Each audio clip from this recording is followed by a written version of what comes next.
ഉച്ചവാർത്തയിലേക്ക് സ്വാഗതം. പ്രധാന വാർത്തകൾ. News headlines brought to you by Happy Jacks. Happy keeps everybody happy. ഭാരതം ഉടൻ മൂന്നാമത്തെ വലിയ സാമ്പത്തിക ശക്തിയാകുമെന്ന് പ്രധാനമന്ത്രി. രാജ്യം talent power house. India Japan സാമ്പത്തിക ഫോറത്തിൽ പങ്കെടുത്ത നരേന്ദ്രമോദി ഷാങ്ഹായ് സഹകരണ ഉച്ചകോടിക്കായി ഞായറാഴ്ച ചൈനയിലേക്ക്.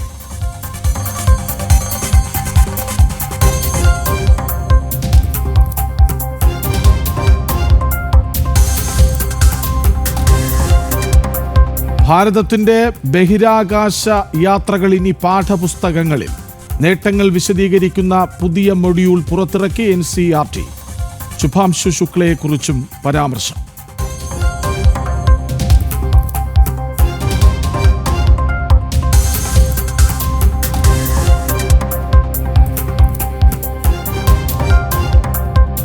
മുട്ടിൽ മരമുറിയിൽ വൻ വെളിപ്പെടുത്തൽ.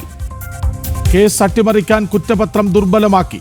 പിന്നിൽ ഉന്നത ഉദ്യോഗസ്ഥരെന്ന് special prosecutor Joseph Mathew. Revenue സെക്രട്ടറിയും ജില്ലാ കളക്ടറും കൂട്ടുനിന്നു. ജനം എക്സ്ക്ലൂസീവ്. തട്ടിപ്പിന്റെ കഥകൾ പുറത്തുവരണമെന്ന് കുമ്മനം രാജശേഖരൻ.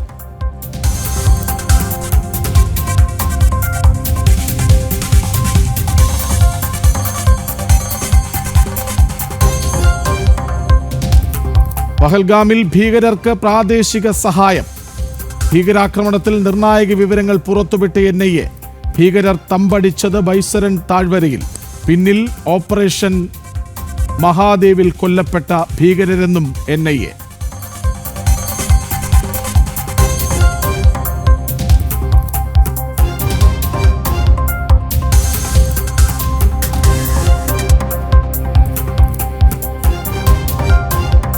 തിരുകേശ വിവാദം വീണ്ടും. പ്രവാചക തിരുകേശം 1/2 സെന്റിമീറ്റർ വളർന്നെന്ന കാന്തപുരം പരാമർശത്തെ വിമർശിച്ച് കൂടുതൽ മുസ്ലിം സംഘടനകൾ. പിണറായിയുടെ ബോഡി വേസ്റ്റ് പരാമർശവും ചർച്ചയാകുന്നു. മുഖ്യമന്ത്രി നിലപാടിൽ ഉറച്ചു നിൽക്കുമോ?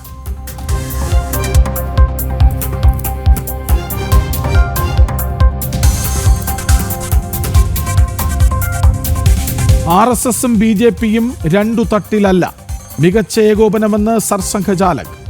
ദുർവ്യാഖ്യാനങ്ങൾക്ക് ശക്തമായ മറുപടിയുമായി ഡോക്ടർ മോഹൻ ഭാഗവത്. കോൺഗ്രസുകാർ പോലും സ്വയം സേവകരുടെ സഹായം തേടിയിരുന്നു. പരാമർശം സംഘ ശതാബ്ദി പ്രഭാഷണ പരമ്പരയിൽ.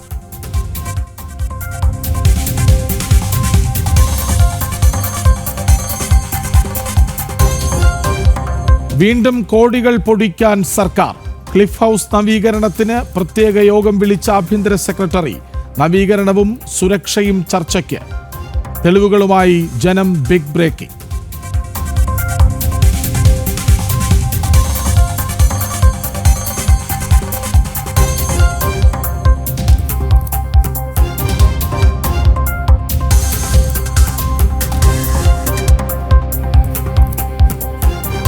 മുട്ടിലിഴഞ്ഞു അന്വേഷണം.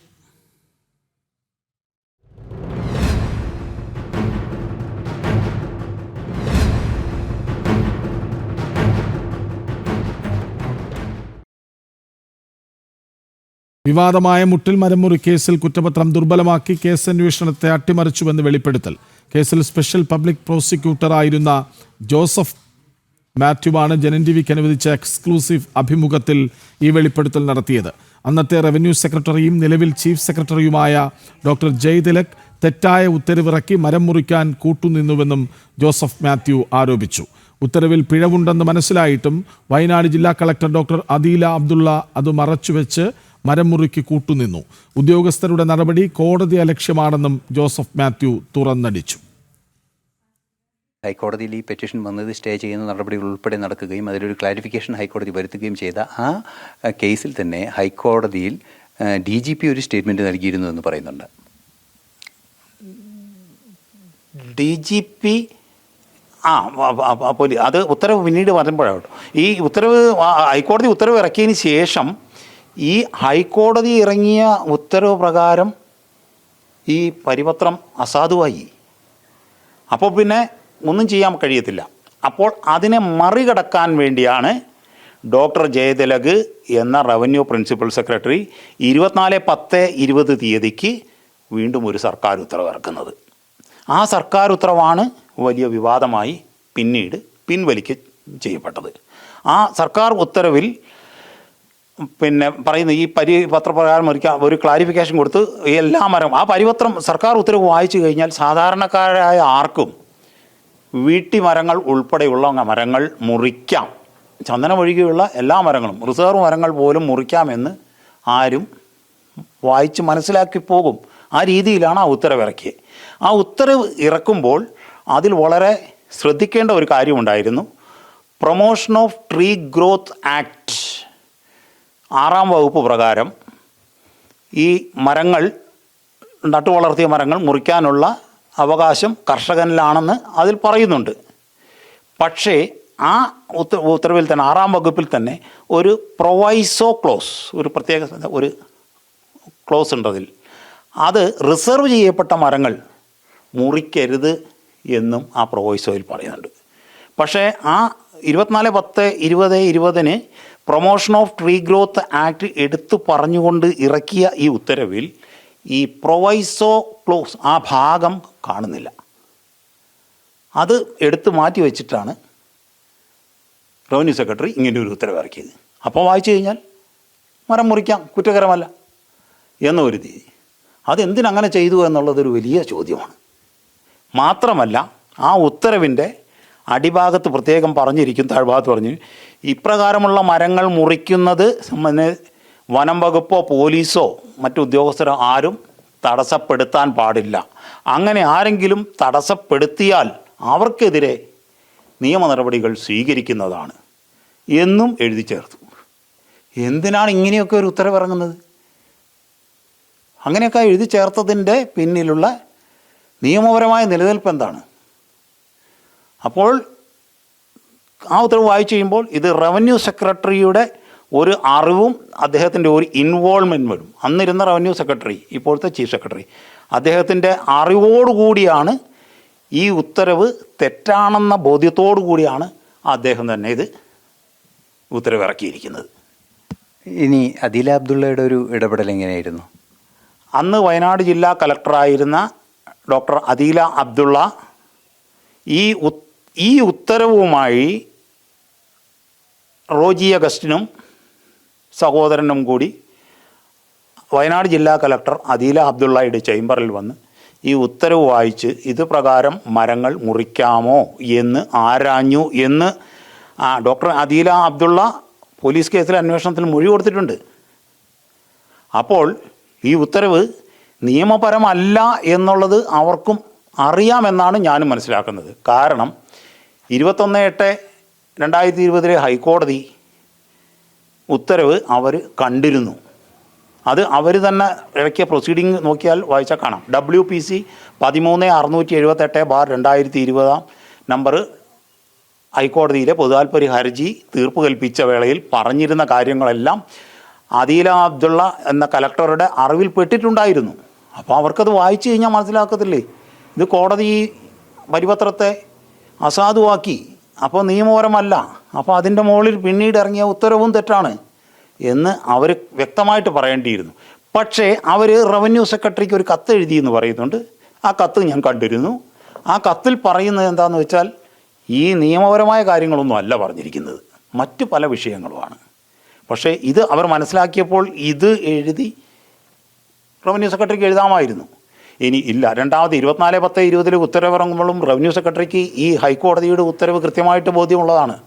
അപ്പം ഇവർ രണ്ടുപേരും, ഈ രണ്ട് ഉന്നത ഉദ്യോഗസ്ഥരും ഹൈക്കോടതിയുടെ ഉത്തരവിനെ അവഗണിച്ചുകൊണ്ടാണ് ഇപ്രകാരം ഒരു മരം മുറിക്കാനുള്ള അനുമതി കൊണ്ട് 24/10/20 ഉത്തരവിറക്കിയത്. അപ്പോൾ തീർച്ചയായും ഈ ഒരു പ്രശ്നം, അതായത് ഒരു കോടതി അലക്ഷ്യത്തിൻ്റെ സ്വഭാവമുള്ളൊരു ഉത്തരവാണ് ഇത് വന്നിരിക്കുന്നത്. ഒരു പരിധിവരെ കോടതി അലക്ഷ്യം എന്ന് തന്നെ പറയാം.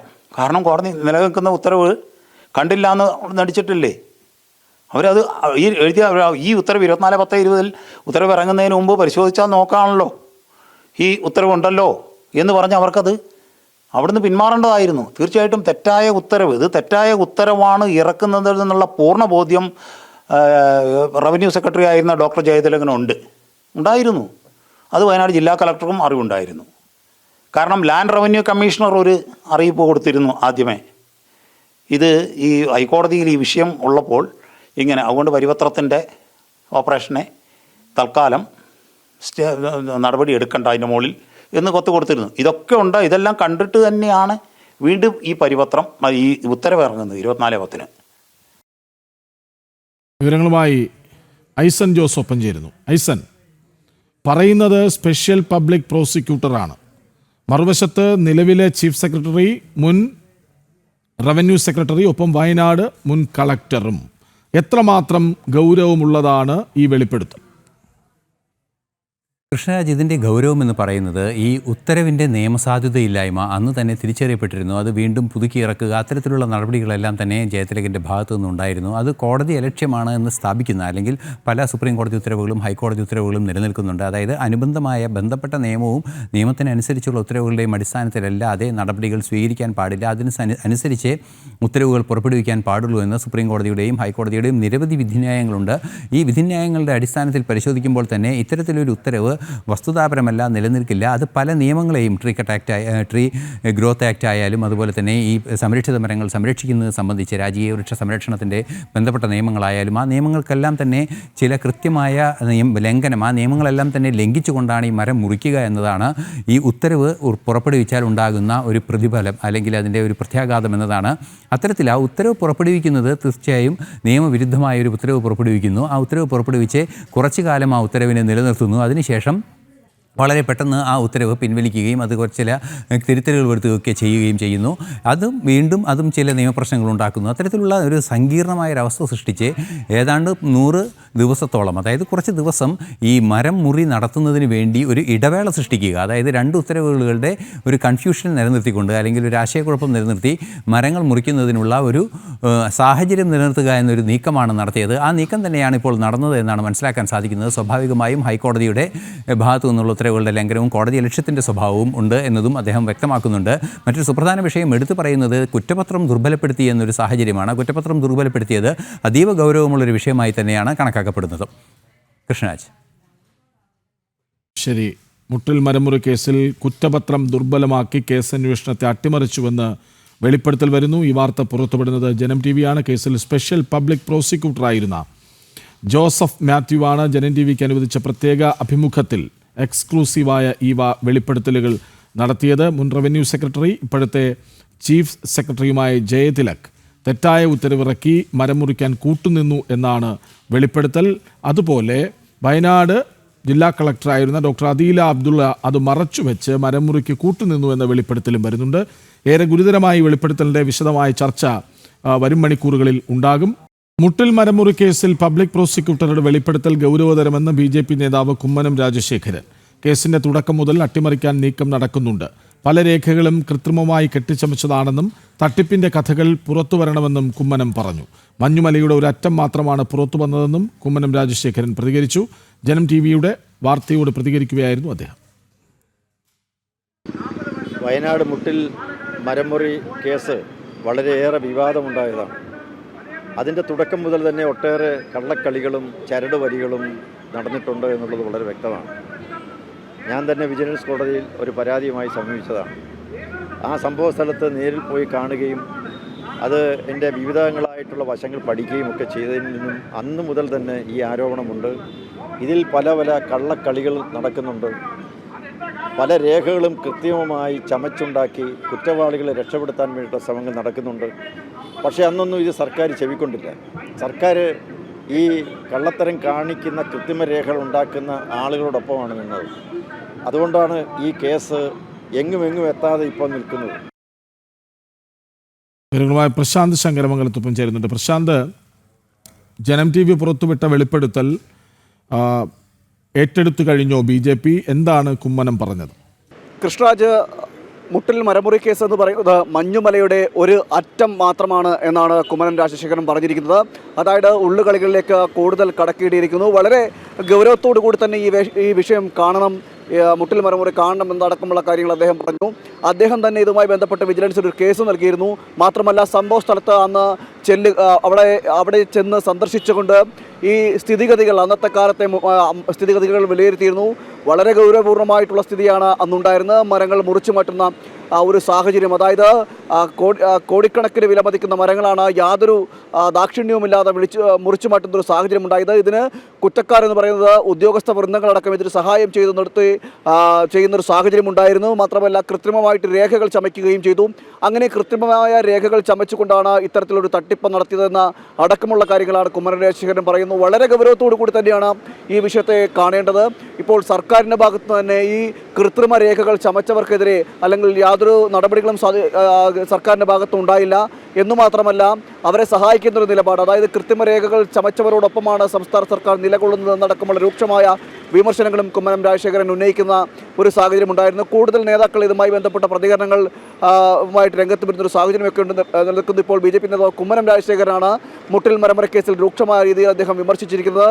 അദ്ദേഹത്തിൻ്റെ ഏറ്റവും എടുത്തു പറയേണ്ടത് മഞ്ഞുമലയുടെ ഒരു അറ്റം മാത്രമാണ്. ഉള്ളികളിലേക്കും ഉള്ളറകളിലേക്കും കടക്കേണ്ടിയിരിക്കുന്നു. കടന്നാൽ ഗുരുതരമായിട്ടുള്ള കൂടുതൽ വിവരങ്ങൾ ഇതുമായി ബന്ധപ്പെട്ട് ലഭിക്കും. കുറ്റക്കാർക്കെതിരെ യാതൊരു നടപടിയും ഉണ്ടാകാൻ യാതൊരുവിധ ദാക്ഷിണ്യം കൂടാതെ നടപടികൾ സ്വീകരിക്കണമെന്നടക്കമുള്ള കാര്യങ്ങൾ പറയുന്നുണ്ട്. മാത്രമല്ല ഈ ഉദ്യോഗസ്ഥർക്ക് ഇതിൽ വലിയ രീതിയിലുള്ള പങ്കുണ്ട്. ഉദ്യോഗസ്ഥർ രേഖകൾ കൃത്രിമമായി ചമയ്ക്കുന്ന ഒരു സാഹചര്യമെല്ലാം ഉണ്ടായിരുന്നു. അത് എല്ലാം ഇതിനെ സഹായിക്കുന്ന, ഈ കുറ്റകൃത്യത്തെ ഇത്രയും വലിയ അഴിമതിയെ സഹായിക്കുന്ന നിലയിലേക്ക് എത്തിച്ചേർന്നു എന്നതടക്കമുള്ള കാര്യങ്ങളാണ് പറയുന്നത്. വളരെ ഗൗരവത്തോടുകൂടി തന്നെയാണ് വിഷയം കാണേണ്ടത് എന്നും കുമ്മനം രാജശേഖരൻ പറയുന്നു. കൃഷ്ണരാജ്.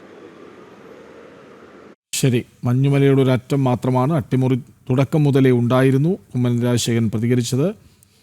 വിവരങ്ങൾ നൽകുകയായിരുന്നു പ്രശാന്ത് ശങ്കരമംഗൽ. ജാപ്പനീസ് സംരംഭകരെയും വ്യവസായികളെയും ഭാരതത്തിലേക്ക് ക്ഷണിച്ച് പ്രധാനമന്ത്രി നരേന്ദ്രമോദി. ജപ്പാൻ ടെക് പവർ ഹൗസെങ്കിൽ ഭാരതം ടാലന്റ് പവർ ഹൗസാണ്. ഭാരതം ഉടൻ മൂന്നാമത്തെ വലിയ സാമ്പത്തിക ശക്തിയാകുമെന്നും ഭാരതം ജപ്പാൻ സംയുക്ത സാമ്പത്തിക ഫോറത്തിൽ പ്രധാനമന്ത്രി പറഞ്ഞു. വികസന യാത്രയിൽ ജപ്പാൻ ഏറ്റവും മികച്ച സുഹൃത്താണ്. Make in India, make for the world എന്നതാണ് ലക്ഷ്യമെന്നും പ്രധാനമന്ത്രി കൂട്ടിച്ചേർത്തു. जापान टेक पावर हाउस है और भारत एक टैलेंट पावर हाउस है.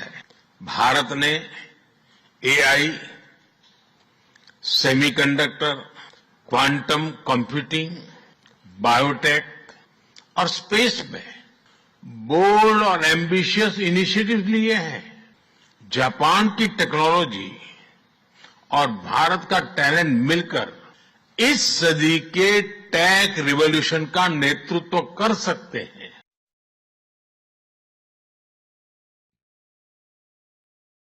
സംഘത്തിൽ വിരമിക്കൽ ഇല്ലെന്നും താൻ രാജിവെക്കുമെന്നോ അല്ലെങ്കിൽ മറ്റാരെങ്കിലും രാജിവെക്കണമെന്നോ പറഞ്ഞിട്ടില്ലെന്ന് RSS സർസംഘചാലക് ഡോക്ടർ മോഹൻ ഭാഗവത്. അയോധ്യയും കാശി മഥുരയും ഹൈന്ദവ സമൂഹത്തിൻ്റെ പുണ്യകേന്ദ്രങ്ങളാണ്.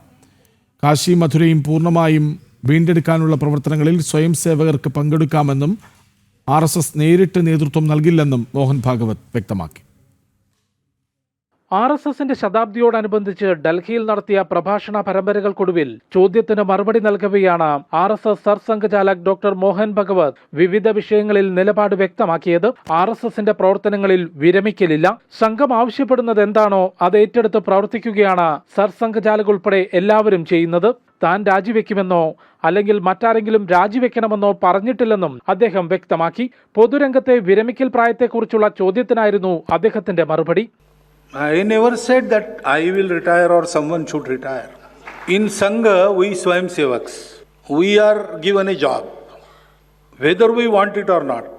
So, if I am 80 years old and Sangha will tell me, go run a shaka, I will have to go.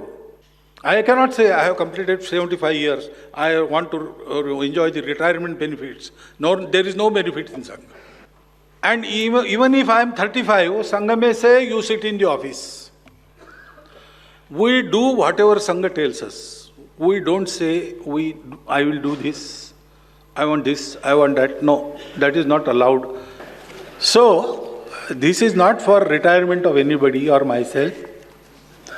We are ready to retire any time in the life. Ayodhya, Kashi, മധുര ഹൈന്ദവ സമൂഹത്തിന്റെ പുണ്യ കേന്ദ്രങ്ങളാണ്. രാമജന്മഭൂമിക്ക് വേണ്ടിയുള്ള പ്രവർത്തനങ്ങളിൽ RSS നേരിട്ട് പങ്കെടുത്തു.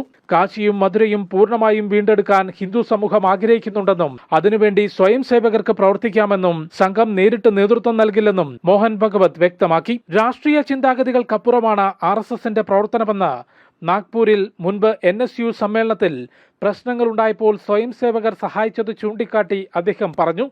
അന്ന് താൻ നാഗ്പൂരിൽ പ്രചാരകനായിരുന്നുവെന്നും മോഹൻ ഭഗവത് പറഞ്ഞു. ജനം, ഡൽഹി. ഭാരതം ചന്ദ്രനെയും സൂര്യനെയും ആഴത്തിലറിഞ്ഞ നിമിഷങ്ങൾ ഇനി ക്ലാസ് മുറികളിലേക്ക്. വിദ്യാർത്ഥികൾക്ക് പ്രചോദനമേകാൻ ഭാരതത്തിന്റെ ബഹിരാകാശ യാത്രകളിലെ നാഴികക്കല്ലുകൾ ഉൾപ്പെടുത്തിയുള്ള NCERTയുടെ പുതിയ മൊഡ്യൂൾ പുറത്തിറങ്ങി. അന്താരാഷ്ട്ര ബഹിരാകാശ നിലയത്തിലെത്തിയ ആദ്യ ഭാരതീയൻ ശുഭാംശു ശുക്ലയെക്കുറിച്ചും പുതിയ മൊഡ്യൂളിൽ പരാമർശിക്കുന്നുണ്ട്. പ്രവാചകന്റെ തിരുകേശം 1/2 സെന്റിമീറ്റർ വളർന്നുവെന്ന കാന്തപുരം AP അബൂബക്കർ മുസ്ലിയാറിന്റെ പരാമർശത്തിനെതിരെ കൂടുതൽ മുസ്ലിം സംഘടനകൾ രംഗത്ത്. ഇതോടെ പ്രവാചകന്റെ മുടിയെ ബോഡി വേസ്റ്റ് എന്ന് പരാമർശിച്ച പിണറായി വിജയന്റെ വാക്കും ചർച്ചയാവുകയാണ്. തിരുകേശ വിവാദം ചർച്ചയാകുമ്പോൾ പറഞ്ഞ നിലപാടിൽ ഉറച്ചു നിൽക്കുമോ മുഖ്യമന്ത്രി എന്നാണ് സമൂഹം ഉറ്റുനോക്കുന്നത്. 2012 കാന്തപുരം AP അബൂബക്കർ മുസ്ലിയാർ പ്രവാചകൻ മുഹമ്മദ് നബിയുടെ മുടിനാര് തന്റെ കൈവശമുണ്ടെന്ന് അവകാശപ്പെട്ടുകൊണ്ട് രംഗത്ത് വന്നത്. അത് സ്ഥാപിക്കാനായി കോഴിക്കോട് മർക്കസിന് കീഴിൽ പള്ളി സ്ഥാപിക്കുമെന്നും അന്ന് അദ്ദേഹം പ്രഖ്യാപിച്ചിരുന്നു. എന്നാൽ അന്ന് പ്രവാചകന്റെ മുടിയെ ബോഡി വേസ്റ്റ് എന്നാണ് പാർട്ടി സെക്രട്ടറി ആയിരുന്ന പിണറായി വിജയൻ പരാമർശിച്ചത്. പ്രവാചകന്റെ മുടിയായാലും നഖമായാലും അതൊക്കെ ബോഡി വേസ്റ്റ് ആണ്. ചില ആളുകൾ നഖം നീട്ടാറുണ്ട് എന്നത് ശരിയാണ്. എന്നാൽ അത് മുറിച്ചു കളഞ്ഞാൽ അത് വേസ്റ്റ് ആണ്. മുടി മുറിച്ചാൽ പിന്നെ അതും വേസ്റ്റ് ആണ്. ഇതിനെയൊക്കെ എല്ലാവർക്കും ബോഡി വേസ്റ്റായേ കാണാൻ പറ്റൂ. ഇതായിരുന്നു പിണറായിയുടെ വാക്കുകൾ. വീണ്ടും തിരുകേശ വിവാദം ചർച്ചയാകുമ്പോൾ പിണറായിയുടെ വാക്കുകളും ചർച്ചയാവുകയാണ്. എന്നാൽ ഇന്ന് ഇതേ ചോദ്യം ആവർത്തിക്കുമ്പോൾ പിണറായി വിജയൻ നിലപാടിൽ ഉറച്ചു നിൽക്കുമോ എന്നതാണ് കണ്ടറിയേണ്ടത്. മതപ്രീണന രാഷ്ട്രീയത്തിന് CPM അടിമപ്പെട്ടു കഴിഞ്ഞു എന്നാണ് സമീപകാല സംഭവങ്ങളിൽ നിന്ന് പുറത്തുവരുന്നത്. അതുകൊണ്ട് തന്നെ കാന്തപുരത്തിന്റെ തിരുകേശ പരാമർശത്തെക്കുറിച്ച് പ്രതികരണം നടത്താനുള്ള സാധ്യത വിരളമാണ്. കാന്തപുരത്തിന്റെ പ്രവാചകന്റെ തിരുകേശം 1/2 സെന്റിമീറ്റർ വളർന്നെന്ന പ്രസ്താവനയ്ക്കെതിരെ ISM തുടങ്ങിയ മുസ്ലിം സംഘടനകളും രംഗത്തുണ്ട്. അന്ധവിശ്വാസം പ്രചരിപ്പിക്കരുതെന്നാണ് ഇത്തരം സംഘടനകൾ പറയുന്നത്. ജനം, കോഴിക്കോട്. യൂത്ത് കോൺഗ്രസ് വ്യാജ തിരിച്ചറിയൽ കാർഡ് കേസിൽ വ്യാപക പരിശോധനയുമായി ക്രൈംബ്രാഞ്ച്. പരിശോധനയിൽ മൊബൈൽ ഫോൺ പിടിച്ചെടുത്തു. KSU ജില്ലാ സെക്രട്ടറി ബിനുവിന്റെ മൊബൈൽ ഫോണാണ് പിടിച്ചെടുത്തത്. അടൂരിൽ രാഹുൽ മാങ്കൂട്ടത്തിലുമായി ബന്ധപ്പെട്ട പ്രവർത്തകരുടെ വീടുകളിൽ പരിശോധന നടത്തി. കേസിൽ ചോദ്യം ചെയ്യലിന് ഹാജരാകാൻ രാഹുലിനെ ക്രൈംബ്രാഞ്ച് നേരത്തെ നോട്ടീസ് നൽകിയിരുന്നു. തിരുവനന്തപുരത്തു നിന്നുള്ള ക്രൈംബ്രാഞ്ച് സംഘം 2 സംഘങ്ങളായി തിരിഞ്ഞുകൊണ്ടാണ് അടൂരും ഏഴംകുളം കേന്ദ്രീകരിച്ചുകൊണ്ടുള്ള പരിശോധന രാവിലെ 10 മണി മുതൽ നടത്തുന്നത്. രാഹുൽ മാങ്കൂട്ടവുമായി അടുത്ത ബന്ധമുള്ള സുഹൃത്തുക്കളായ അനുയായികളുടെ വീടുകളിലാണ് പ്രധാനമായും പരിശോധനകൾ നടക്കുന്നത്. ഈ കേസുമായി ബന്ധപ്പെട്ടുള്ള പ്രതികളിൽ 5 പേരും അടൂർ ഭാഗത്ത് നിന്ന് ഉള്ളവരാണ്. അതിൽ 1-ാം പ്രതി ഫെനി നൈനൻ രാഹുൽ മാങ്കൂട്ടത്തിൻ്റെ അടുത്ത സുഹൃത്താണ്.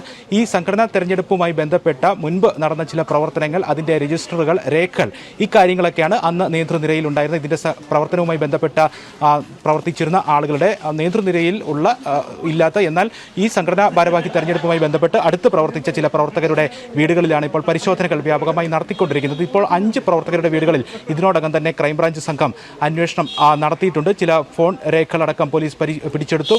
മൊബൈൽ ഫോൺ അടക്കം ക്രൈംബ്രാഞ്ച് സംഘം ഇതിനോടകം തന്നെ പിടിച്ചെടുത്തിട്ടുണ്ട്. നേരത്തെ 2 വർഷം മുൻപ് തിരുവനന്തപുരം മ്യൂസിയം പോലീസ് ആദ്യം രജിസ്റ്റർ ചെയ്ത കേസ് പിന്നീട് കൂടുതൽ അന്വേഷണത്തിന് വേണ്ടി ക്രൈംബ്രാഞ്ചിന് കൈമാറുകയായിരുന്നു. ആദ്യഘട്ടത്തിൽ അന്വേഷണം മുന്നോട്ട് പോയെങ്കിലും പിന്നീട് ഇഴഞ്ഞു നീങ്ങിയ അന്വേഷണം ഇപ്പോൾ കൂടുതൽ തെളിവുകൾ ശേഖരിക്കുന്നതിന് വേണ്ടി കൂടുതൽ ശക്തമായ രീതിയിലേക്ക് മാറിയിരിക്കുന്നു എന്നുള്ളതാണ്. ഇതിൽ പ്രധാനപ്പെട്ട കാര്യം രാഹുൽ മാങ്കൂട്ടത്തിലേക്ക് അന്വേഷണം എത്തുന്നതുമായി ബന്ധപ്പെട്ടുള്ള ചില വിവരങ്ങൾ ക്രൈംബ്രാഞ്ചിന് ലഭിച്ചിട്ടുണ്ട് എന്നുള്ളതാണ്. അത് ഇപ്പോൾ നിലവിലുള്ള പ്രതികളിൽ ഒരാളുടെ ഫോണിൽ നിന്ന് ലഭിച്ചിരിക്കുന്ന ശബ്ദ സന്ദേശം അത് രാഹുൽ മാങ്കൂട്ടത്തിലേക്ക് എത്തുന്നതാണ് എന്നുള്ളതാണ് ക്രൈംബ്രാഞ്ച് സംഘത്തിൽ നിന്നും ലഭിക്കുന്ന വിവരം. അതുമായി ബന്ധപ്പെട്ടുള്ള കൂടുതൽ തെളിവുകൾ ശേഖരിക്കുന്നതിന് വേണ്ടിയാണ് ഇപ്പോൾ ഇപ്പോൾ അടൂർ മേഖലയിലുള്ള യൂത്ത് കോൺഗ്രസ് സംഘടനാ ഭാരവാഹിത്വം ഉണ്ടായിരുന്ന നേതൃനിരയിൽ പ്രവർത്തിച്ചിരുന്ന ചില ആളുകളുടെ വീടുകളിൽ ഇപ്പോൾ പരിശോധനകൾ വ്യാപകമായി നടത്തിക്കൊണ്ടിരിക്കുന്നത്. പരമാവധി ഡിജിറ്റൽ രേഖകൾ കണ്ടെത്തുക എന്നുള്ളതാണ് ഇപ്പോൾ അന്വേഷണ സംഘത്തിന് മുന്നിലുള്ള പ്രധാനപ്പെട്ട ദൗത്യം. 2 വർഷം മുൻപുള്ള കേസാണ്. അതുകൊണ്ട് തന്നെ പല തെളിവുകളും മുങ്ങിപ്പോകാനുള്ള പോകാനുള്ള സാധ്യത. അതിൽ നിന്നും പരമാവധി ഡിജിറ്റൽ തെളിവുകൾ കണ്ടെടുത്തുകൊണ്ട് അന്വേഷണം കൂടുതൽ കാര്യക്ഷമമാക്കാനുള്ള ഒരു ദൗത്യമാണ് അന്വേഷണ സംഘത്തിന് മുന്നിൽ ഉള്ളത്. കൂടുതൽ തെളിവുകൾ ലഭിച്ചാൽ, കൂടുതൽ ക്രമക്കേടുമായി ബന്ധപ്പെട്ടുള്ള കൂടുതൽ വിവരങ്ങൾ, വിശദാംശങ്ങൾ ലഭിച്ചാൽ അന്വേഷണത്തിന് വേണ്ടി, മൊഴിയെടുപ്പിന് വേണ്ടി രാഹുൽ മാങ്കൂട്ടത്തിന് ഞാൻ ഇപ്പോൾ നിൽക്കുന്ന അടൂർ നെല്ലിമുകളിലെ വീട്ടിലേക്കും ക്രൈംബ്രാഞ്ച് സംഘം എത്താനുള്ള ഒരു സാധ്യതയും ഉണ്ട്. എന്തായാലും നാളെ അന്വേഷണവുമായി ബന്ധപ്പെട്ടുള്ള മൊഴിയെടുക്കലിന് ഹാജരാകാൻ രാഹുൽ മാങ്കൂട്ടത്തിന് ക്രൈംബ്രാഞ്ച് സംഘം നോട്ടീസ് നൽകിയിട്ടുണ്ട് എന്ന് ക്രൈംബ്രാഞ്ചുമായി ബന്ധപ്പെട്ട് വിവരങ്ങൾ ലഭിക്കുന്നു. പക്ഷേ അപ്പോഴും രാഹുൽ മാങ്കൂട്ടവുമായി ബന്ധപ്പെട്ട അടുത്ത വൃത്തങ്ങളിൽ നിന്നും അങ്ങനെ ഒരു നോട്ടീസ് ലഭിച്ചിട്ടില്ല. നാളെ അന്വേഷണത്തിന്റെ ഭാഗമായി ചോദ്യം ചെയ്യലിന് ഹാജരാകേണ്ടതില്ല എന്നുള്ളതാണ് രാഹുൽ മാങ്കൂട്ടവുമായി ബന്ധപ്പെട്ട അടുത്ത വൃത്തങ്ങളിൽ നിന്ന് അപ്പോഴും ലഭിക്കുന്ന വിവരം. എന്തായാലും കൂടുതൽ അന്വേഷണങ്ങൾ കാര്യക്ഷമമായി തന്നെ ഈ വ്യാജ ID കാർഡുമായി ബന്ധപ്പെട്ട് മുന്നോട്ട് പോകുന്നു. അതിൽ 5 പേർ രാഹുൽ മാങ്കൂട്ടവുമായി ബന്ധപ്പെട്ട അടുത്ത സുഹൃത്തുക്കളായിട്ടുള്ള അടൂർ സ്വദേശികളാണ്. ഇവരുടെ വീടുകളിൽ വ്യാപകമായ പരിശോധനകൾ നടക്കുന്നു. കൂടുതൽ തെളിവുകൾ ശേഖരിച്ചെടുക്കുക, അത് ഡിജിറ്റൽ തെളിവുകൾ ശേഖരിച്ചെടുക്കുക എന്നുള്ളതാണ് അന്വേഷണ സംഘത്തിന് മുന്നിലുള്ള പ്രധാനപ്പെട്ട ദൗത്യം. യൂത്ത് കോൺഗ്രസ് വ്യാജ തിരിച്ചറിയൽ കാർഡ് കേസിൽ വ്യാപക പരിശോധനയുമായി ക്രൈംബ്രാഞ്ച് മൊബൈൽ ഫോൺ പിടിച്ചെടുത്തു. വിവരങ്ങൾ നൽകുകയായിരുന്നു മിഥുൻ മുരളി. രാഹുൽ മാങ്കൂട്ടത്തിനെതിരെ ഗുരുതര ആരോപണങ്ങൾ പുറത്തു വരുമ്പോഴും വീണ്ടും സംരക്ഷിച്ച് ഷാഫി പറമ്പിൽ വിവിധ സംഘടനകളുടെയും ക്ലബ്ബുകളുടെയും അസോസിയേഷന്റെയും പരിപാടികളിൽ രാഹുലിനെ പങ്കെടുപ്പിക്കാൻ നീക്കവുമായി ഷാഫി രംഗത്തെത്തി. മണ്ഡലത്തിൽ നിന്ന് ഏറെ നാൾ വിട്ടുനിന്നാൽ പ്രതിസന്ധിയാകുമെന്ന് ഷാഫി പാലക്കാട് ഇന്നലെ നടന്ന എ ഗ്രൂപ്പ് യോഗത്തിൽ പറഞ്ഞിരുന്നു. KPCC ജനറൽ സെക്രട്ടറി C ചന്ദ്രന്റെ വീട്ടിലായിരുന്നു യോഗം. മുഖ്യമന്ത്രിയുടെ ഔദ്യോഗിക വസതിയായ ക്ലിഫ് ഹൗസിന്റെ നവീകരണത്തിനായി യോഗം വിളിച്ച് ആഭ്യന്തര സെക്രട്ടറി. നിലവിലെ സാഹചര്യത്തിൽ ക്ലിഫ് ഹൗസിലെ സുരക്ഷ വർദ്ധിപ്പിക്കുന്നതും ചർച്ച ചെയ്യും. നാളെയാണ് യോഗം.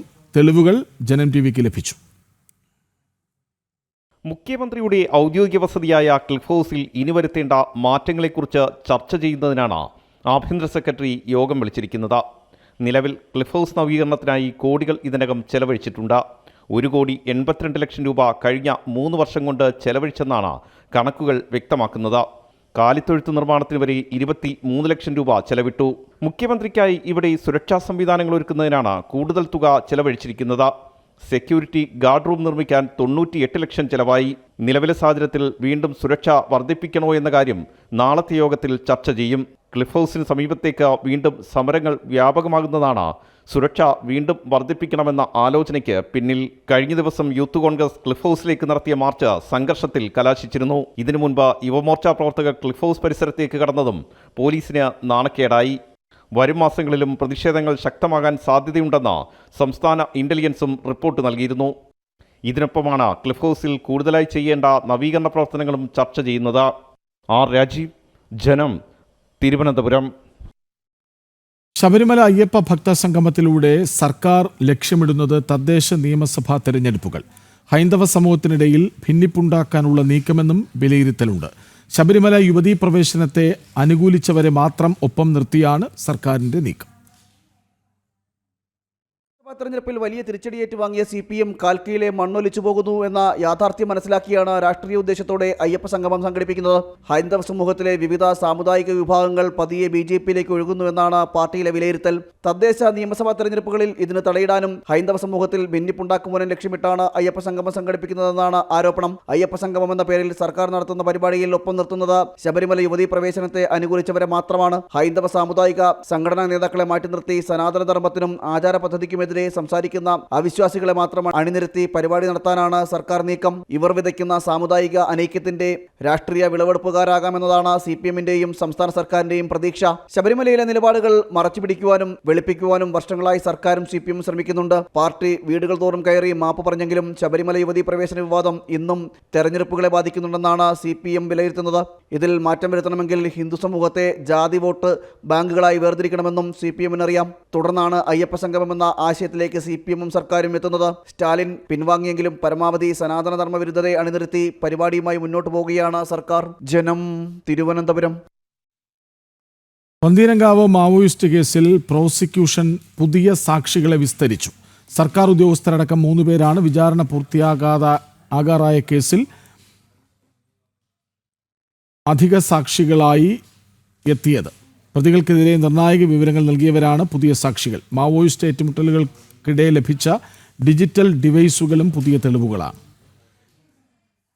വിദ്യാർത്ഥികളായ അലൻ ഷുഹൈബ്, താഹ ഫസൽ എന്നിവരാണ് കേസിൽ ആദ്യം അറസ്റ്റിലായിരുന്നത്. ഇവർക്കെതിരെ തെളിവുകളില്ലെന്ന പ്രതിഭാഗം വാദം തള്ളുന്ന നിർണായക വിവരങ്ങൾ നൽകുന്ന ഉദ്യോഗസ്ഥരാണ് പുതിയ സാക്ഷികൾ. തണ്ടർബോൾട്ട് സംഘവുമായി മാവോയിസ്റ്റുകൾ ഏറ്റുമുട്ടിയ വിവിധ കേന്ദ്രങ്ങളിൽ നിന്ന് ചില ഡിജിറ്റൽ ഡിവൈസുകൾ പോലീസ് കണ്ടെടുത്തിരുന്നു.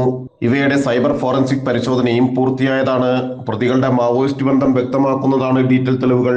3 അധിക സാക്ഷികൾ നൽകിയ സാക്ഷിമൊഴികൾ വിചാരണയിൽ നിർണായകവുമാണ്. അധിക സാക്ഷികളെ കൂടി വിസ്തരിച്ചതോടെ പ്രതികൾക്കെതിരായ പ്രോസിക്യൂഷൻ വാദങ്ങൾ കൂടുതൽ ബലപ്പെട്ടു. വിജിത് വിജയൻ, CP ഉസ്മാൻ എന്നിവരും കേസിൽ പ്രതികളാണ്. ഗൂഢാലോചന, നിയമവിരുദ്ധ പ്രവർത്തനം, നിരോധിത സംഘടനയിൽ പ്രവർത്തിക്കുക, അന്യായമായി സംഘം ചേരുക എന്നിവയാണ് പ്രതികൾക്കെതിരെ ചുമത്തിയിരിക്കുന്ന കുറ്റങ്ങൾ. 200ഓളം പ്രോസിക്യൂഷൻ സാക്ഷികളാണ് കേസിലുള്ളത്. പോലീസ് UAP ചുമത്തിയ കേസ് പിന്നീട് NIA ഏറ്റെടുക്കുകയായിരുന്നു. മാവോയിസ്റ്റ് ലഘുരേഖകളും രാജ്യവിരുദ്ധ പ്രവർത്തനം വ്യക്തമാക്കുന്ന തെളിവുകളും കണ്ടെടുത്തിരുന്നു. പ്രതികൾ CPI മാവോയിസ്റ്റ് സംഘടനയിലെ അംഗങ്ങളാണെന്നും NIA കണ്ടെത്തിയിരുന്നു. ജനം, കൊച്ചി. കോഴിക്കോട് കുറ്റ്യാടിയിൽ വ്യാജ ചികിത്സയിലൂടെ യുവതി മരിച്ച സംഭവത്തിൽ കൂടുതൽ വിവരങ്ങൾ പുറത്ത്. വേദന സഹിക്കാൻ പറ്റില്ലെന്ന് പറഞ്ഞിട്ടും രോഗം മാറുന്നതിൻ്റെ ലക്ഷണമാണെന്ന് പറഞ്ഞ് വിശ്വസിപ്പിച്ചു. എല്ലാ രോഗത്തിൻ്റെയും കൂടെയും ഷിഫയുണ്ടെന്ന് അല്ലാഹു പറഞ്ഞിട്ടുണ്ടെന്നും യുവതിയോട് പറയുന്ന ശബ്ദ സന്ദേശം പുറത്തു വന്നു. ഇക്കഴിഞ്ഞ ഞായറാഴ്ചയാണ് വ്യാജ ചികിത്സയിലൂടെ കോഴിക്കോട് കുറ്റ്യാടിയിൽ ക്യാൻസർ ബാധിച്ച 45-കാരി മരിക്കുന്നത്. അലോപ്പതി ചികിത്സ തെറ്റാണെന്ന് യുവതിയെ വിശ്വസിപ്പിച്ചുകൊണ്ടായിരുന്നു വ്യാജ ചികിത്സ തുടർന്നത്. സ്തനാർബുദം ബാധിച്ച യുവതിയോട് മറ്റ് ആശുപത്രിയിൽ എത്തിയാൽ ശരീരം കീറി മുറിക്കുമെന്ന് പേടിപ്പെടുത്തി. അത് വലിയൊരു ടോക്സിൻ തന്നെയാണ് ആ ഭാഗത്ത് അടിഞ്ഞുകൂടിയിട്ടുള്ള. നിങ്ങൾക്ക് മനസ്സിലാകുന്നുണ്ടല്ലോ. അതിപ്പോൾ അവരുടെ അടുത്ത് എത്തിക്കണ്ടിട്ടുണ്ടെങ്കിൽ അവരെപ്പോഴും അത് കീറി മുറിക്കുകയോ അങ്ങനെയൊക്കെ ചെയ്യാം. അത് പനിച്ചിട്ട് തന്നെ അല്ലെങ്കിൽ അത് പുറത്തേക്ക് പോയിട്ടോ അങ്ങനെ ഏതെങ്കിലും ഒരു രീതിയിലേക്ക് അത് പുറത്തേക്ക് കളയും. പക്ഷെ അത് നമുക്ക് വെയിറ്റ് ചെയ്യാം കേട്ടോ. യുവതിയുടെ വിശ്വാസം ചൂഷണം ചെയ്തും ചികിത്സ തുടർന്നു. ടെൻഷനൊന്നും അടിക്കണ്ട. എല്ലാ രോഗത്തിന്റെ കൂടെ ഷിഫ ഉണ്ടെന്ന് നല്ല തന്നെയല്ലേ വാഗ്ദാനം തരുന്നത്. അൽഹംദുലില്ലാ അങ്ങനെ കുറഞ്ഞോളും. ചികിത്സ ചെയ്തിട്ട് വേദന വരുന്നത് അത് സുഖപ്പെടാൻ വേണ്ടിയിട്ടല്ലേ ഹാജറ. അപ്പൊ അങ്ങനെ കണ്ടാൽ മതി. അത് സഹിക്കാൻ പറ്റാത്ത വേദനയാണെന്ന് യുവതി പറയുമ്പോഴും അത് അസുഖം മാറുന്നതിന്റെ ലക്ഷണമാണെന്നായിരുന്നു മറുപടി. പഴയ സ്വഭയസ്കാരം കഴിഞ്ഞതിന് ശേഷം ഞാൻ സാറിനെ മെസ്സേജ് ഇട്ട് എനിക്ക് ഭയങ്കര വേദന സഹിക്കാൻ പറ്റുന്നില്ല. അപ്പം സാറ് പിന്നെ കോളിയാൻ പറഞ്ഞു. സാറിനെ കോൾ ചെയ്ത് നോക്കുമ്പോൾ സാറിന് ഒരു പെണ്ണുങ്ങളെടുത്ത് പിന്നെ അന്നേരം കിട്ടിയില്ല. അന്നേരം രണ്ടാമത് ഞാൻ മെസ്സേജ് ഇട്ട് സാറിനെ കിട്ടിയില്ല. അന്നേരം സാർ ഇങ്ങോട്ട് വിളിച്ച് ഹീൽ ചെയ്താന്നിപ്പോൾ. വലൈക്കും അസ്സലാം വറഹ്മത്തുള്ളാഹി വബറകാതുഹു. അത് നിങ്ങളെ മനസ്സിന്റെ തോന്നലാണ് വേദന വരുന്ന സമയത്ത്. സാറിന്റെ ചികിത്സ ചെയ്യുമ്പോൾ എത്ര പ്രാവശ്യം നിങ്ങൾക്ക് വേദന വന്ന്, ഒരുപാട് പ്രാവശ്യം വേദന വന്ന്, നീര് വന്ന്, ഒരുപാട് പ്രശ്നങ്ങൾ വന്നില്ലേ. അപ്പോൾ ചികിത്സ ഫലിക്കുക എന്ന് പറഞ്ഞു കഴിഞ്ഞാൽ വേദന വരുമ്പോൾ ചികിത്സ ഫലിക്കാത്തല്ലോ ഹാജറ. രോഗം മൂർച്ഛിച്ചാണ് യുവതി മരിച്ചത്. സംഭവത്തിൽ പരാതിയുമായി കുടുംബം രംഗത്തെത്തിയിട്ടുണ്ട്. കുറ്റ്യാടി പോലീസ് സ്റ്റേഷനിലും പരാതി നൽകി. ആരോഗ്യവകുപ്പ് മന്ത്രിക്കടക്കം പരാതി നൽകാനൊരുങ്ങുകയാണ് കുടുംബം. ശിവദാസ് കന്മനം, ജനം, കോഴിക്കോട്. നവഭാരത് നവ ഛത്തീസ്ഗഡ്.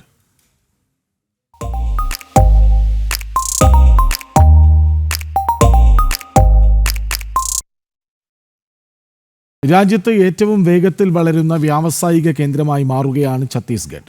വിഷ്ണുദേവ് സായി സർക്കാരിന്റെ പുതിയ വ്യവസായ നയം നിരവധി നിക്ഷേപങ്ങളെ ആകർഷിക്കുന്നു. സാധ്യതകളുടെ നാടായി കൂടി മാറുകയാണ് സംസ്ഥാനം. छत्तीसगढ़ में परिवर्तन तय हो गया है। ये जो उत्साह यहां दिख रहा है, ये परिवर्तन का उद्घोष है।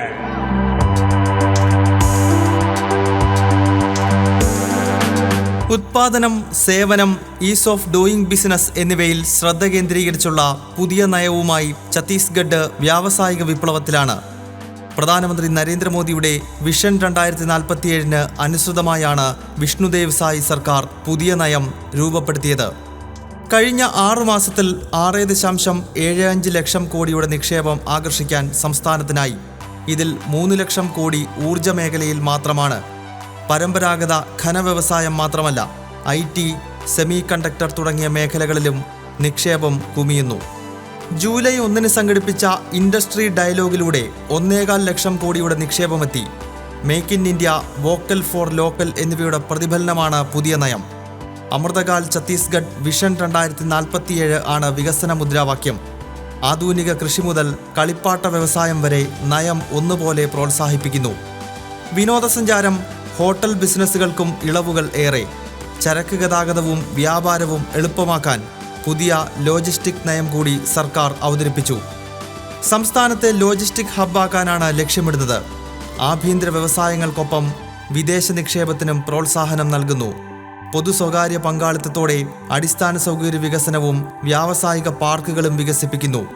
IT, ഫാർമസ്യൂട്ടിക്കൽസ്, ഇലക്ട്രോണിക് നിർമ്മാണം എന്നിവയിൽ ശ്രദ്ധ കേന്ദ്രീകരിച്ച് റായ്പൂരിനടുത്ത് പ്രത്യേക സാമ്പത്തിക മേഖല പ്രഖ്യാപിച്ചു കഴിഞ്ഞു. രാജ്യത്തെ ആദ്യ ആർട്ടിഫിഷ്യൽ ഇൻ്റലിജൻസ് അധിഷ്ഠിത ഡാറ്റാ പാർക്ക് റായ്പൂരിൽ വരികയാണ്. 11,000 കോടി സെമി കണ്ടക്ടർ യൂണിറ്റും നിലവിൽ വരും.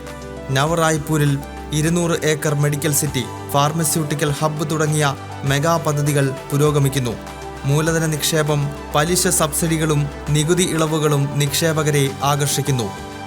സ്വസ്ഥ് ഓർ സുഖി ഛത്തീസ്ഗഡ്, ആരോഗ്യ സന്തുഷ്ട ഛത്തീസ്ഗഡ് എന്ന ദർശനവുമായാണ് വിഷ്ണുദേവ് സായി സർക്കാർ പ്രവർത്തിക്കുന്നത്. ഒരു കാലത്ത് ഭീകരപ്രവർത്തനങ്ങൾക്ക് പേരുകേട്ട സംസ്ഥാനമാണെന്ന് വ്യവസായ വികസനത്തിന്റെ പേരിൽ വാർത്തകളിൽ ഇടം പിടിക്കുന്നത്.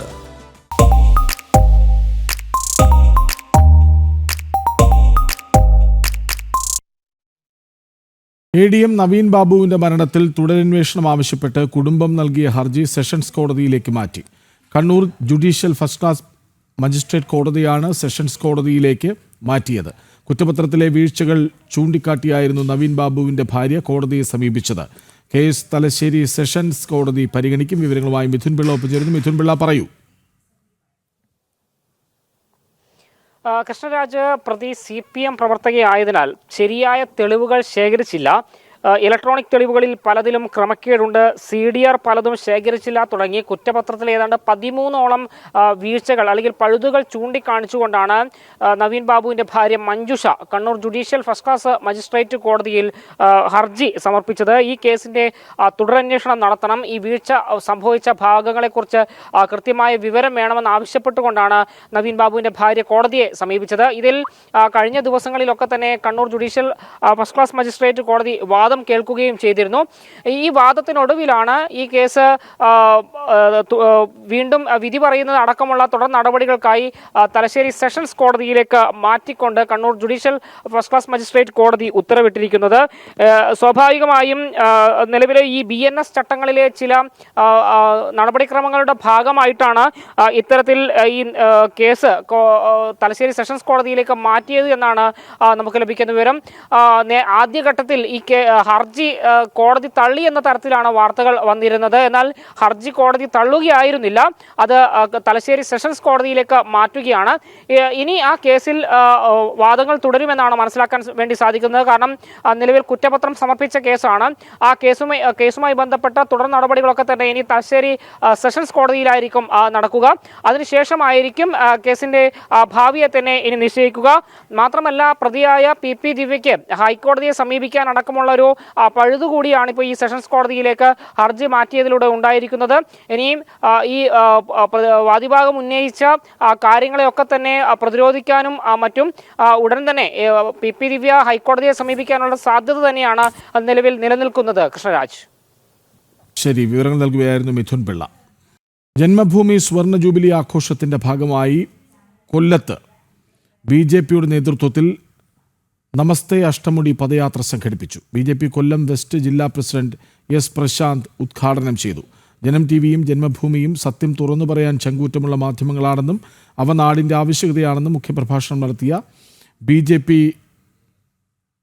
സംസ്ഥാന വക്താവ് കേണൽ S ഡെന്നി പറഞ്ഞു. ജന്മഭൂമി ദിനപത്രം സുവർണ ജൂബിലി ആഘോഷത്തിന്റെ ഭാഗമായി അഷ്ടമുടിക്കായൽ സംരക്ഷിക്കേണ്ടതിന്റെ പ്രാധാന്യം വിളിച്ചോതിയായിരുന്നു BJP പദയാത്ര സംഘടിപ്പിച്ചത്. ഓലയിൽ കടവ് വഴി ആനന്ദവല്ലീശ്വരത്ത് സമാപിച്ച പദയാത്രയുടെ സമാപന സമ്മേളനം BJP വെസ്റ്റ് ജില്ലാ പ്രസിഡന്റ് S പ്രശാന്ത് ഉദ്ഘാടനം ചെയ്തു. കേന്ദ്ര സർക്കാർ കോടികൾ നൽകിയിട്ടും അഷ്ടമുടിയെ സംരക്ഷിക്കാൻ കൊല്ലത്തെ ജനപ്രതിനിധികൾക്ക് കഴിയുന്നില്ലെന്ന് അദ്ദേഹം കുറ്റപ്പെടുത്തി. കായലിൽ കല്ലിടുന്നത് പോലെ അല്ലെങ്കിൽ ഇവിടുത്തെ കോർപ്പറേഷൻ ഭരണാധികാരിയുടെയും MLA-മാരുടെയും ഒരു അക്ഷയക്കരിയായി അഷ്ടമുടിക്കായൽ മാറുന്നു എന്ന യാഥാർത്ഥ്യം നമ്മൾ മനസ്സിലാക്കണം. സത്യങ്ങൾ ജനങ്ങൾക്ക് മുന്നിൽ തുറന്നു പറയാൻ ചങ്കൂറ്റമുള്ള ജനം ടിവിയും ജന്മഭൂമിയും കേരളത്തിന്റെ ആവശ്യകതയാണെന്ന് BJP സംസ്ഥാന വക്താവ് കേണൽ എസ് ഡിന്നി പറഞ്ഞു. ശബരിമല ആചാരലംഘന സമയത്ത് ജനവും ജന്മഭൂമിയുമാണ് പ്രതിസന്ധികളെ തരണം ചെയ്ത് വിശ്വാസികൾക്കൊപ്പം നിന്നതെന്നും അദ്ദേഹം കൂട്ടിച്ചേർത്തു. നമ്മുടെ സംസ്കാരത്തിന്, നമ്മുടെ ദേശീയതയെ പിടിച്ചു നിർത്തുന്ന, അല്ലെങ്കിൽ നമുക്ക് എന്താണോ ആവശ്യം, എന്താണോ സത്യം, അത് തുറന്നു പറയാൻ മനസ്സും അത് തുറന്നു പറയാനുള്ള ചങ്കൂറ്റമുള്ള ഇന്നത്തെ മാധ്യമ പ്രവർത്തകരും പത്രസ്ഥാപനമായ TV ചാനലേഷൻ വളരെ കുറച്ചു പേരേ ഉള്ളൂ. ഞാൻ അയ്യപ്പ സംഗമത്തിനെ കുറിച്ച് എന്താണ് പറഞ്ഞത് നമുക്കറിയാം. നമ്മുടെ 2018 കാലത്തിൽ എങ്ങനെയായിരുന്നു നമ്മുടെ വിശ്വാസങ്ങളെ തകർക്കാൻ വേണ്ടി ഒരു ഗവൺമെന്റ് സിസ്റ്റം മൊത്തം പ്രവർത്തിച്ചത് എന്ന് നമുക്കറിയാം. അന്ന് അതിനെതിരായിട്ട് നിന്ന് രണ്ട് പ്രസ്ഥാനങ്ങൾ മാത്രമുള്ളായിരുന്നു. ഒന്ന് ജന്മഭൂമിയും ഒന്ന് ജനം ടിവിയും. ജനം ടിവിയും ജന്മഭൂമിയും പോലുള്ള പ്രസ്ഥാനങ്ങൾ ഇല്ലായിരുന്നെങ്കിൽ നമ്മളെല്ലാവരും ഭക്തരായിട്ടുള്ള നമ്മളെല്ലാവരും ഈ അമ്മയുടെ ക്ഷേത്രത്തിൽ നിന്നാണ് പറയുന്നത്. ആ എന്തൊക്കെ നടക്കുമായിരുന്നു. ഇന്ന് വീണ്ടും അതേപോലുള്ള ഒരു കാര്യം ചെയ്യാനുള്ള ഒരു ശ്രമമാണ് നടക്കുന്നത്. അതേസമയം ആചാരലംഘനത്തിന് ശ്രമിച്ചവരാണ് ഇന്ന് ആഗോള അയ്യപ്പ സംഗമം വിളിച്ചുകൂട്ടുന്നതെന്നും സ്റ്റാലിനെ ക്ഷണിച്ചതിന് പിന്നിൽ ഹൈന്ദവ വിശ്വാസികളെ അപമാനിക്കുകയാണ് ലക്ഷ്യമെന്നും അദ്ദേഹം പറഞ്ഞു. എന്താണ് നടക്കുന്നത്? ആഗോള അയ്യപ്പ സംഗമം എവിടെ വെച്ചാണ്? പമ്പയിൽ വെച്ച്. ആരാണ് അത് ചെയ്യുന്നത്? ശ്രീ പിണറായി വിജയൻ സർക്കാർ. അവർ വിശ്വാസിയാണോ? അല്ല. അവർ ഇപ്പോഴും സുപ്രീം കോടതിയിൽ എന്ത് അഫിഡവിറ്റാണ് കൊടുത്തിരിക്കുന്നത്? ആചാര ലംഘനം നടത്തി ഞങ്ങൾ അവിടെ യുവതി പ്രവേശനം നടത്തും എന്നുള്ള ആ അഫിഡവിറ്റ് ഇതുവരെ പിൻവലിക്കാതെയാണ് ആഗോള അയ്യപ്പ സംഗമം നടത്തുന്നത്. 30-31 തീയതികളിലായി നടക്കുന്ന ജന്മഭൂമി സെമിനാറുകളിൽ പ്രമുഖ വ്യക്തിത്വങ്ങളാണ് പങ്കെടുക്കുക. BJP സംഘടിപ്പിച്ച പദയാത്രയിൽ നിരവധി പ്രവർത്തകർ അണിനിരന്നു. ജനം, കൊല്ലം. താമരശ്ശേരി ചുരത്തിൽ നിലവിൽ ആശങ്കപ്പെടേണ്ട സാഹചര്യമില്ലെന്ന് കളക്ടർ സ്നേഹിൽ കുമാർ സിംഗ്. ചുരത്തിലൂടെ ചെറുവാഹനങ്ങൾ കടത്തിവിടുന്നുണ്ട്. ഉച്ചയ്ക്ക് നടക്കുന്ന ഓൺലൈൻ യോഗത്തിന് ശേഷമാകും മറ്റു കാര്യങ്ങൾ തീരുമാനിക്കുക. അർജുൻ തയ്യാറാക്കിയ റിപ്പോർട്ട്. ചുരത്തിൽ നിലവിൽ ആശങ്കപ്പെടേണ്ടതില്ല എന്നുള്ളതാണ് പ്രാഥമിക നിഗമനം. ഉച്ച കഴിഞ്ഞിട്ട് ശേഷം വയനാട് ജില്ലാ കളക്ടറും അതുപോലെ തന്നെ കോഴിക്കോട് കളക്ടറും മറ്റു ഉദ്യോഗസ്ഥരും തമ്മിൽ ഓൺലൈൻ മീറ്റിംഗ് നടത്തും. അതിനുശേഷമായിരിക്കും മറ്റു കാര്യങ്ങൾ തീരുമാനിക്കുക. നമ്മൾ ഈ കാണുന്ന നമ്മുടെ ഈ തൊട്ടടുത്ത് കാണുന്ന ഇടത്താണ് കഴിഞ്ഞ ദിവസം ഒരു 80 അടി മുകളിലാണ് ഈ ഒരു ഇതിൻ്റെ പ്രഭവ കേന്ദ്രം. അവിടെ നിന്നാണ് പാറകൾ താഴേക്ക് പതിക്കുന്ന ഒരു സാഹചര്യമുണ്ടായത്. മണ്ണല്ല പതിച്ചത്, പാറകളാണ്. പാളികളായി നിൽക്കുന്ന പാറകൾ അവിടെ നിന്ന് പറഞ്ഞ് താഴേക്ക് വരുന്ന ഒരു സാഹചര്യമായിരുന്നു ഉണ്ടായിരുന്നത്. തുടർന്ന് പെട്ടെന്ന് തന്നെ മറ്റ് ആളുകൾ, അതായത് ചുരം സംരക്ഷണ സമിതിയും അതുപോലെ തന്നെ മറ്റ് ഫയർഫോഴ്സ് അംഗങ്ങളൊക്കെ എത്തി വലിയ രീതിയിൽ രക്ഷാപ്രവർത്തനം നടത്തുന്ന ഒരു സാഹചര്യം ഉണ്ടായിരുന്നു. ആ സമയത്തൊക്കെ വാഹനങ്ങൾ ഇവിടെ നിർത്തിയിടുന്ന ഒരു സാഹചര്യം ഉണ്ടായിരുന്നു. വാഹനങ്ങൾക്ക് പൂർണ്ണ നിരോധനം കഴിഞ്ഞ ദിവസം ഏർപ്പെടുത്തുകയും ചെയ്തു. തുടർന്ന് ഇന്ന് മഴ മാറിയതിനെ തുടർന്നാണ് ചെറുവാഹനങ്ങളൊക്കെ ഇതിലൂടെ കടത്തിവിടാൻ തുടങ്ങിയത്. ചെറുവാഹനങ്ങൾക്ക് നിയന്ത്രണമില്ല. ചെറുവാഹനങ്ങളെല്ലാം ഇപ്പോൾ യഥേഷ്ടം കടന്നു പോകുന്നുണ്ട്. എന്നാൽ ശക്തമായ മഴ പെയ്യുകയാണെങ്കിൽ ഇത്തരത്തിൽ ചെറുവാഹനങ്ങളടക്കം തടയേണ്ടി വരും. ചെറുവാഹനങ്ങൾക്കടക്കം നിരോധനം ഏർപ്പെടുത്തേണ്ടി വരും എന്നുള്ളതാണ് നേരത്തെ നമ്മളോട് സംസാരിച്ച കോഴിക്കോട് ജില്ലാ കളക്ടർ പറഞ്ഞിരിക്കുന്നത്. സ്വാഭാവികമായും മഴയുടെ അളവനുസരിച്ചാണ് ഇവിടുത്തെ കാര്യങ്ങൾ തീരുമാനിക്കാൻ കഴിയുക. മഴ കൂടുകയാണെങ്കിൽ വീണ്ടും ചുരം അടച്ചിടേണ്ടതായി വരുമെന്നാണ് ജില്ലാ കളക്ടർ, കോഴിക്കോട് ജില്ലാ കളക്ടർ നമ്മളോട് പറഞ്ഞിട്ടുള്ളത്. അതുപോലെ തന്നെ മണ്ണ് വിദഗ്ധൻ, അതായത് ഈ മണ്ണ് വിദഗ്ധനും നേരത്തെ വന്നപ്പോൾ നമ്മളോട് സംസാരിച്ചത് അത്തരത്തിൽ തന്നെയാണ്. മഴ ശക്തമാണെങ്കിൽ വലിയ പ്രശ്നങ്ങൾ ഉണ്ടാകാനുള്ള സാധ്യതയുണ്ട്. എന്നാൽ നിലവിൽ ഇപ്പോൾ മഴയില്ല, തെളിഞ്ഞ കാലാവസ്ഥയാണുള്ളത്. അതുകൊണ്ട് തന്നെ ആശങ്കപ്പെടേണ്ട സാഹചര്യമില്ല എന്നുള്ളതാണ് അദ്ദേഹവും പറഞ്ഞിട്ടുള്ളത്. നമുക്ക് പ്രതീക്ഷിക്കാൻ കഴിയുന്നത് ചിലപ്പോൾ ഉച്ച കഴിഞ്ഞതിന് ശേഷം ആ മീറ്റിങ്ങിന് ശേഷം, അതായത് ജില്ലാ കളക്ടർമാരും അതുപോലെ തന്നെ ഈ മറ്റ് ആളുകളും ഉദ്യോഗസ്ഥരും തമ്മിലുള്ള മീറ്റിങ്ങിന് ശേഷം ഈ പ്രദേശത്ത് കൂടി വലിയ വാഹനങ്ങൾ വിടണോ വേണ്ടയോ എന്നുള്ള ഒരു തീരുമാനമുണ്ടാകുവാനുള്ള ഒരു സാധ്യതയുമുണ്ട്. ക്യാമറമാൻ പ്രശോഭിനൊപ്പം അർജുൻ PS, ജനം, വയനാട്. വാർത്ത പൂർണ്ണമാകുന്നു. നമസ്തേ.